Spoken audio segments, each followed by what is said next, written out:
Olá, shalom amados, tudo bem? Estou aqui para gravar um vídeo e trazer uma mensagem ao seu coração. A cultura do justificar-se. Vejo nesses dias muitas pessoas que não estão vivendo uma vida de verdadeira transformação em Deus. Não estão vivendo uma transformação em Jesus.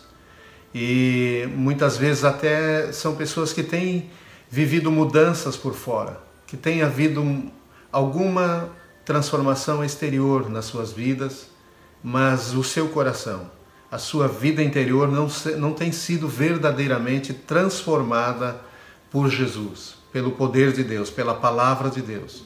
E com o tempo, até mesmo essas mudanças que eles estão alcançando exteriormente, ou na vida financeira, ou na vida emocional, na vida até mesmo na vida matrimonial, na saúde, não perduram, não permanecem, porque não há uma verdadeira mudança nos seus corações, porque precisam de um encontro, precisam de um momento em que Deus possa romper nas suas vidas. Então eu estou vendo crescer cada vez mais a cultura do justificar-se. Como quebrar, como romper essa cultura do justificar-se. Então eu quero compartilhar uma mensagem ao seu coração. Fique aqui comigo, vamos aprofundar esse tema. Tenho certeza que Deus vai tocar profundamente o seu coração.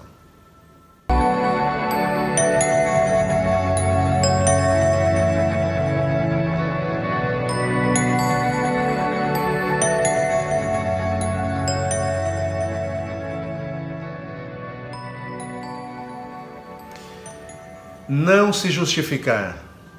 Adão e Eva, lá no capítulo 3 do livro de Gênesis, quando Deus vem até eles na viração do dia, como sempre Deus tinha o hábito de vir até Adão e Eva, de ter um momento de intimidade, de comunhão com eles, mas não encontra eles, né? E Deus chama: Adão, onde tu estás? Então ele ouve a voz de Adão de trás de uma árvore, ele e Eva estavam escondidos. E Adão responde: estou aqui, Senhor. Quando ouvi a tua voz, eu me escondi, vi que estava nu e me escondi. E Deus disse: tu comeu do fruto da árvore que eu disse que não deveria ter comido, da árvore do conhecimento do bem e do mal. E Adão, em vez de dizer eu comi, me perdoa, eu me arrependo, ele disse: a mulher que tu me deu, ela me deu do fruto e eu comi. Então Deus se vira para a mulher e diz... e a mulher então se justifica dizendo: a serpente me enganou. Então vimos aqui o primeiro casal, o primeiro homem, a primeira mulher, a primeira família que começou a desenvolver essa cultura do justificar-se. Uma cultura é algo que começa a ser entranhado no nosso comportamento, na nossa maneira de pensar. Então, muitas pessoas estão vivendo essa cultura do justificar-se. Isso é comum, é normal na sociedade moderna. As pessoas não assumem mais a responsabilidade. Elas jogam para alguém. Isso é no mundo comercial, é na vida familiar, pessoal, é na mente das pessoas. Elas têm desenvolvido uma mentalidade de justificar-se. Diante de Deus, isso tem afetado a igreja. Os cristãos, eles não se arrependem mais de coração. Eles têm tido a cultura do justificar-se. Vejo em Lucas, no capítulo 19, do versículo 1 ao 10, mas a partir do versículo 5, que conta a história de Zaqueu, que Jesus estava passando com uma grande multidão, e Zaqueu era um cobrador de impostos, era um homem rico, mas era um homem corrupto, era um homem público, era vamos dizer assim, um agente público, ele era um político, né? E ele estava... Ele tinha curiosidade, ele queria ver Jesus. Então ele era pequeno, de baixa estatura, ele subiu numa árvore. E quando Jesus está passando, Jesus para e olha para cima e vê Zaqueu naquela árvore. Então ele sabia, Zaqueu conhecia e sabia que o nome desse homem era Zaqueu, ou não, ou pelo Espírito Santo, Jesus se dirige a ele chamando-o pelo nome. Então diz o versículo 5 em diante: quando Jesus chegou àquele lugar, olhou para cima e lhe disse: Zaqueu, desça depressa, quero ficar em sua casa hoje, me convém, diz outra versão, ir na tua casa. Né? Então ele desceu rapidamente e o recebeu com alegria. Que surpresa Zaqueu teve naquele momento, Jesus chamar ele pelo nome e dizer: eu quero ir na tua casa. Zaqueu estava curioso, né? Querendo ver Jesus. Então ele desceu depressa e recebeu Jesus com alegria. E todo o povo viu isso e começou a se queixar, né? Ele hospedou na casa, ele se hospedou na casa de um pecador, falando de Jesus. Então o povo murmurava contra Jesus. Mas Zaqueu levantou-se e disse ao Senhor: olha, Senhor, estou dando a metade dos meus bens aos pobres, e se alguém extorquir alguma coisa, devolverei 4 vezes. Se alguém extorquir alguma coisa, devolverei 4 vezes mais do que aquilo que ele tinha roubado, enganado, né? Jesus lhe disse: houve salvação nesta casa, porque este homem também é filho de Abraão. Pois o Filho do Homem veio buscar e salvar o que estava perdido. Jesus não diz ele é filho de Abraão porque ele era descendente de judeu, porque muitos eram e Jesus não falou a mesma coisa, mas porque ele tinha um coração como o de Abraão. Ele tinha um coração que se quebrantou, que reconheceu que Deus estava ali na sua vida. Muitos cristãos não têm reconhecido que Jesus está na sua vida, que o Espírito Santo está na sua vida. Não têm reconhecido quem é Deus, né? Então, houve arrependimento no coração de Zaqueu. E a visitação de Jesus na casa de Zaqueu trouxe salvação a ele, trouxe mudança. Hoje, muitas vezes, não se vê um comportamento de transformação, não se vê arrependimento, não se vê mudança na vida das pessoas. Elas têm uma mudança ocasional, circunstancial, naquilo que convém, mas isso não é duradouro, não mudou as raízes do seu coração, do seu pensamento, das suas crenças, né? Por isso que eu queria compartilhar aqui com vocês como remover a cultura do justificar-se, como mudar o nosso coração, ter um coração quebrantado e não mais viver se justificando. Vejo muitos homens se justificando para suas esposas, né? Quando elas reclamam: você precisa ser mais querido, você precisa conversar mais, você precisa conversar com seus filhos. Ele: mas não dá tempo, mas isso, mas aquilo, eu já estou sobrecarregado, eu estou chateado. Vejo muitas mulheres justificando. Eu vejo muitas pessoas justificando que tiveram pais assim e assado, por isso que são assim. Eu vejo crianças, eu vejo filhos já crescer debaixo dessa cultura, justificar-se quando o pai diz: você fez o que eu te pedi, mas não deu, mas isso, mas aquilo. Eu vejo uma cultura do justificar-se mesmo entre os cristãos, mesmo na vida da igreja de Cristo. Então eu olho para uma passagem que está em João, no capítulo 2 de João, do versículo 1 até versículo 12, em que Jesus vai a Caná da Galileia num casamento convidado. Maria foi convidada e ele também, os seus discípulos foram, né? Então diz: 3 dias depois houve um casamento em Caná da Galileia e a mãe de Jesus estava ali. Jesus também foi convidado com os seus discípulos para o casamento. Tendo acabado o vinho, a mãe de Jesus lhe disse: eles não têm mais vinho. Mas Jesus respondeu: por que a senhora está me dizendo isso? Ainda não é chegado a minha hora. Lógico que Jesus não está aqui desenvolvendo a cultura do justificar-se, que eu tenho a ver com isso. Não, ele estava, na verdade, ele veio, ele agia num tempo determinado para cada coisa, né? Então ela falou ao servente: façam tudo o que ele disser. É como se ela já prenunciava ou tinha pelo seu instinto a impressão de que Jesus faria alguma coisa a respeito daquele casamento que estava para ser comprometido. É essa mesma expectativa que nós temos que ter a respeito de Jesus, sobre as nossas vidas, sobre Jesus a respeito das nossas vidas, a respeito do que estamos passando, das dificuldades que estamos tendo. E a qualquer momento ele vai agir, a qualquer momento ele vai mudar a situação, né? Então Jesus, diz o 7, Jesus lhes disse: encham de água esses potes, e eles os encheram. Finalmente Jesus começou a agir. Então lhes disse: agora tirem um pouco e levem ao responsável pela festa. Observem que eles obedecem, que eles seguem as suas instruções. Você está seguindo as instruções de Jesus? Ou você está apenas agindo ou seguindo naquilo que lhe convém? Eles o fizeram. Quando o responsável pela festa provou a água transformada em vinho, ele não sabia de onde tinha vindo, por mais que os serventes que haviam tirado a água soubessem. Chamou o noivo e lhe disse: todos costumam servir primeiro o vinho bom, e quando já beberam muito, servem o vinho inferior. Você, porém, guardou o melhor vinho até agora. Deus tem guardado o melhor vinho até agora para você. Chegou a hora de você viver mudanças, transformações consideráveis. extraordinárias na sua vida. Assim, em Caná da Galiléia, Jesus deu início a seus sinais. Ele manifestou a sua glória e os seus discípulos creram nele. Então, chegou a hora de Deus manifestar a glória dele em você. Se ele transformou água em vinho, ele mudou a natureza de dois elementos. Ele mudou a natureza da água, transformando ela em vinho. Ele não tem poder de mudar a sua vida, de mudar o seu coração, de mudar a sua cultura de vida, sua maneira de pensar, de mudar as suas crenças. Como Zaqueu, talvez você está me ouvindo e precisa de salvação. Precisa entregar a sua vida a Jesus. Mas se você já entregou a sua vida a Jesus, então você precisa tomar outra decisão. A primeira decisão é entregar a vida a Jesus. A segunda decisão é se santificar, é se transformar de dentro para fora.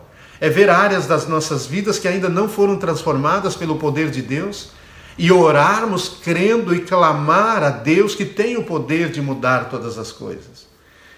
Ora, Ele é poderoso para fazer infinitamente mais do que tudo o que tu tens pedido ou pensado, mediante o seu poder que opera em vós. Isso Efésios 3:20. Então Ele tem poder para mudar você, transformar sua vida, mudar coisas na sua vida muito além daquilo que você mesmo tem pedido em oração, muito além do que você tem imaginado. Deus te surpreende. Ele faz coisas muito além do que você merece, do que você tem pedido, muito além do que você é digno de receber. E é nesse Deus que você precisa crer. É sobre a palavra desse Deus que você precisa caminhar todos os dias, caminhar por fé, firmado nesta palavra, né? Mas por que, é a minha pergunta, não conseguimos mudar? Por que não conseguimos ser diferentes? Temos arrastado muitas coisas, anos após anos, semanas após semana, dias após dias. Vamos adiando, vamos empurrando com a barriga. Por que alguns milagres não acontecem? Por que a glória de Deus não tem se manifestado mais na sua vida? É isso que eu quero trazer contigo. Então, esse noivo, mesmo tendo planejado corretamente o seu casamento, algo deu errado. Muitas coisas dão errado em nossa vida. Muitas coisas parecem difíceis de serem mudadas na nossa vida. Mas foi nesse momento que Jesus agiu. Ele estava lá. Se Jesus está contigo, se Ele está na tua vida, está no teu lar, está no teu casamento, está nos teus negócios, está na tua empresa, está no teu trabalho, está na tua saúde, a qualquer momento Ele vai agir. A qualquer momento Ele vai manifestar a sua glória. Mas o que eu quero ensinar aqui é que você precisa romper com essa cultura. Você precisa se arrepender. Não querer mais viver arrastando algumas coisas, mas querer verdadeiras mudanças na sua vida. Desejar essas mudanças. Romper com algumas coisas que estão te limitando. Então, mesmo que você tenha planejado, muitas coisas podem dar errado na sua vida. Mas aí é onde Deus entra. Aí é onde a sua glória pode ser manifestada. Então, o problema, muitas vezes, é que estamos tentando pôr vinho novo em odres velhos. Colocar remendo novo em vestes velhas. Em Lucas, capítulo 5, versículo 35, Jesus trata essa parábola, ou esse princípio, dizendo que se nós não orarmos, se nós não jejuarmos, se nós não buscarmos a Deus e rejeitarmos, rompermos com a cultura do justificar-se, a cultura das coisas que nós vamos justificando na nossa vida e vamos deixando elas ali acomodadas, e elas vão nos acomodando, nós não estaremos preparados para o vinho novo. Não estaremos preparados para as safras de vinho que Deus tem na nossa vida. Não estaremos preparados para coisas que Deus quer fazer na sua vida, quer realizar, lugares que Ele quer colocar você, promoções que Ele tem para você, seja promover você espiritualmente, seja promover você no amor, seja promover você financeiramente, seja levar você a viver uma outra realidade no seu casamento, na sua família. Hoje Ele quer entrar em muitos lares, transformar a cultura de famílias, mas é necessário nós rompermos com a cultura do justificar-se. Precisa chegar um momento que você diz, ninguém mais vai se justificar nessa casa. Nós vamos viver por fé. Tudo é possível ao que crê. Não vamos mais dizer por que não conseguimos. Por que eu não consigo mudar? Por que você não consegue mudar? Por que não há cura? Por que não há milagres? Deus quer agir, Deus quer fazer. Mas é preciso nós não pôr mais remendos em roupas velhas. Nós não mais querer o novo de Deus sem nós desejar uma verdadeira mudança no nosso coração, uma mudança no nosso caráter. Querer fazer as coisas diferentes, querer parar de mentir, querer parar de enganar, querer parar de dissimular algo que não é verdadeiro. Mas precisamos ser sinceros e verdadeiros diante de Deus, sinceros e verdadeiros diante das pessoas. Então precisamos crer que Deus pode mudar a nossa natureza, a nossa realidade, a natureza das coisas, como Ele mudou a água em vinho, mas a natureza das pessoas, começando por nós, pela natureza do nosso coração, da nossa mente. Não dá mais para ter pensamentos impuros e achar que isso é normal. Não dá mais para ter pensamentos de cobiça, de inveja, de ciúme e achar que isso é normal. Jesus está na sua vida. O Espírito Santo veio para selar você, para guardar você, para proteger você, para que o inimigo não tenha acesso. Então é preciso mudar. E esse é um tempo de mudança para a sua vida, para a minha vida, para a vida da igreja, para a vida das famílias. Não dá mais para tolerar comportamentos no seu filho, na sua filha, comportamentos na vida do homem, na vida da mulher, não podem mais ser tolerados. É um tempo de mudar, é um tempo de transformação. Essa mudança não vem do esforço humano, mas vem do poder de Deus. Mas para que o poder de Deus comece a agir, nós precisamos nos arrepender, romper com essa cultura do justificar-se, de sempre estar dizendo por que eu não consigo mudar, por que as coisas não mudam aqui em casa, por que as coisas não mudam na minha vida financeira. Veja onde você tem errado. Você está sendo fiel com Deus, sendo um dizimista fiel? Quando Deus toca o seu coração para você ofertar ou ajudar alguém, você tem feito isso? Você tem confiado na provisão de Deus? A confiança na provisão de Deus não é só quando nós necessitamos, mas muitas vezes é quando pessoas estão necessitadas. Deus talvez queira usar você para a vida delas. Ah, mas eu não tenho. Mas creia, você vive pela fé. Senhor, Tu queres me usar na vida dessa pessoa? Então provê na minha vida para suprir minhas necessidades, mas também para me ajudar outras famílias ou outras pessoas que estão necessitadas. Em Romanos capítulo 1, versículo 16 e 17, diz que a fé vem pelo Evangelho. O Evangelho, na verdade, é que traz a justiça de Deus. Que o justo viverá pela fé. De fé em fé. De cada nível de fé a outro nível de fé. De uma medida de fé a outra medida de fé. Então isso fala de uma vida que deve estar em movimento. Mas esse movimento deve ser um movimento pela fé. Crescendo, cada dia alcançando novos níveis de fé. Então é um tempo de crescimento para a sua vida. É um tempo de crescimento para a minha vida. É um tempo de crescimento para a igreja de Cristo. Para os cristãos. Para a sua família. É um tempo de crescimento em todas as áreas. Mas é necessário nos movermos de fé em fé. Então, não podemos mais aceitar uma vida estagnada. O poder de Deus quer liberar você, quer soltar, quer desamarrar você, para você crescer. É um tempo de crescimento. Mas esse crescimento vem de dentro para fora, né? A fé em Jesus leva você de um nível a outro de crescimento, ou de amadurecimento, né? Em Mateus 14, 22 a 36, existe uma passagem que Jesus andou sobre as águas. Mas mais do que andar sobre as águas, foi quando Pedro viu Jesus andando sobre as águas. Ele também desejou andar. Chegou um tempo que Deus está provocando desejos diferentes na sua vida.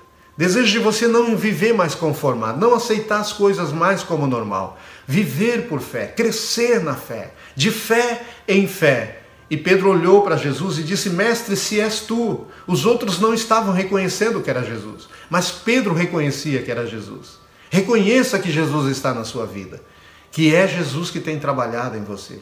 Então Jesus ouviu Pedro dizendo: Mestre, se és tu, manda que eu vá ter contigo. O que você tem orado a Jesus?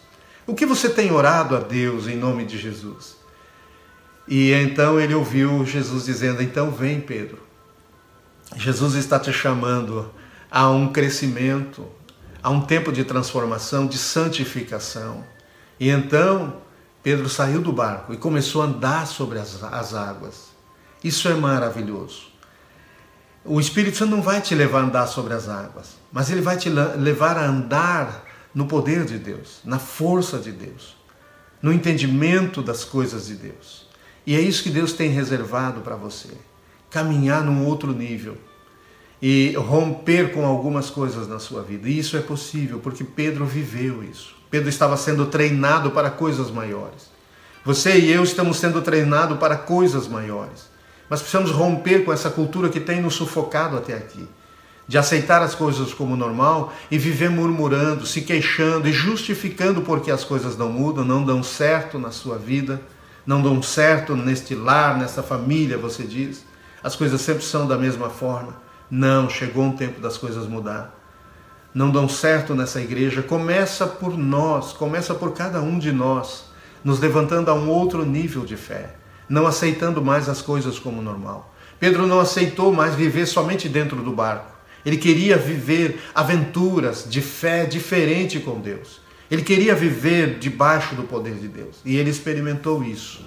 Então chegou a hora, queridos, de alcançar níveis mais altos e mais profundos em Deus, de intimidade, de relacionamento, de justificação em Cristo.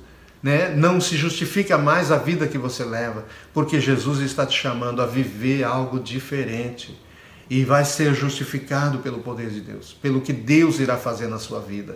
Um outro nível de amor, de paciência, de tolerância. Seu coração, seu caráter está para ser transformado. Deus quer te levar a crescer. Esse é um tempo de crescer e esse é um tempo de amadurecer. Eu quero chamar você para um momento de oração, para colocar o teu coração diante dele e depois reservar um tempo para você poder se aquietar diante de Deus e romper, ver em que áreas da sua vida você vive se justificando. Talvez é uma cultura, você nem se apercebe mais. A maneira que você fala não é parando e vendo de que maneira Deus pode agir e mudar essa realidade. Eu quero ser diferente. Eu não vou mais fugir das conversas, do diálogo, seja com meu cônjuge, seja com meus filhos, seja com meus líderes. É um tempo de mudança e eu quero ver o que Deus quer fazer diferente na minha vida. Ore nesse momento. Pai Celestial, eu estou orando agora justamente com este irmão, esta irmã, com esta pessoa que está juntamente comigo do outro lado, ouvindo e recebendo esta mensagem. Eu creio que o Senhor não me deu essa mensagem por acaso. Então vem, Espírito Santo, com poder, toca este coração, começa a transformar, assim como o Senhor entrou na casa de Zaqueu, viu Zaqueu, o Senhor vê a situação, a luta, as dificuldades, o que essa pessoa está passando. Talvez está enferma em cima de uma cama, talvez está vivendo tempos difíceis, mas Tu és poderoso para mudar esta realidade. Vem com poder, manifesta a Tua glória e transforma novamente, Senhor, assim como transformou a água em vinho, transforma a realidade deste filho, desta filha, em nome de Jesus. Amém.